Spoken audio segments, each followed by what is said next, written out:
as I understand it, you originally wanted to make a larger story about animal and human relations. Mm-hmm. But that changed a bit, and you take us on a journey. Was it similar to your journey? Can you I am a mother who took her kids to SeaWorld. I am, I guess when I heard about the Dawn Brand Show incident in the media, I read as much as I could about it. I found it very confusing. I kind of, thought to myself, this doesn't square sort of with, anything that I know about killer whales and, their intelligence.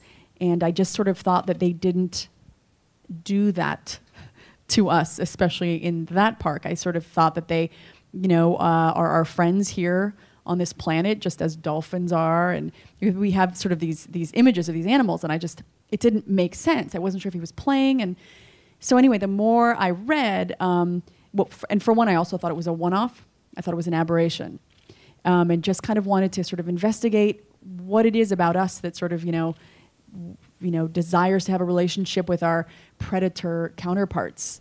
So I had, as you suggested, sort of this bigger philosophical film in mind. And, I read some, and then I would read a little bit, and the more I read, the more sort of confounding it got, just because first I read that she tripped and fell, then there was this ponytail theory, and then it sounded like it was sort of a playful event. And then I read the autopsy report, and it's just a terrible thing to read and to imagine, and it was became just this. I guess I didn't want it to be deliberate. I didn't want it to be this sort of attack, and so from that moment, and then another kind of revelatory moment, was when I found out that he'd killed twice before.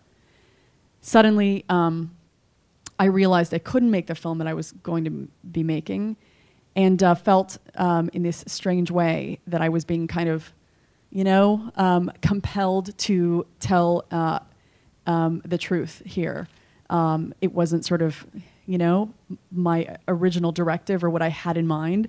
And I think that a lot of documentaries will tell you that you feel compelled. You sort of can't not tell the story. The former SeaWorld trainers have all seen it.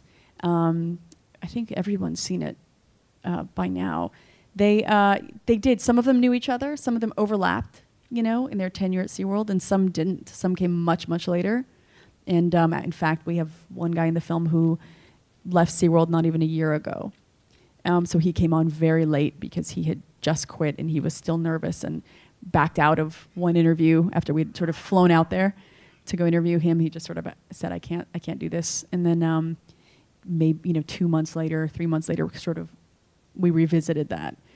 There's a quality of all these people have, and it's almost a confessional quality in them. And maybe it comes through in the film. I hope it does. But they're my apostles. I sort of refer to them as that. They have the message from the other side, but there's a lot of guilt, and there is a confessional aspect to this, and then they sort of needed to talk about this and let it go before they can kind of move on. They all have new careers now, but were never able to really let go of what happened, and felt that they abandoned the animals, and that the animals are very likely doing worse. And my gosh, their colleagues, one of them died.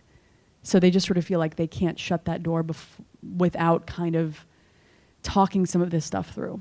To the extent that all captivity is bad, or is probably very likely a bad thing, I always thought that killer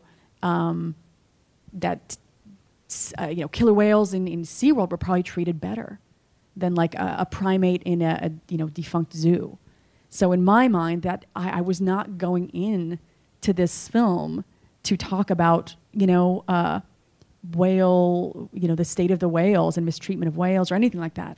I mean, this was just I completely backed into it. And then, you peel back the onion and you just can't, you really, it's shocking.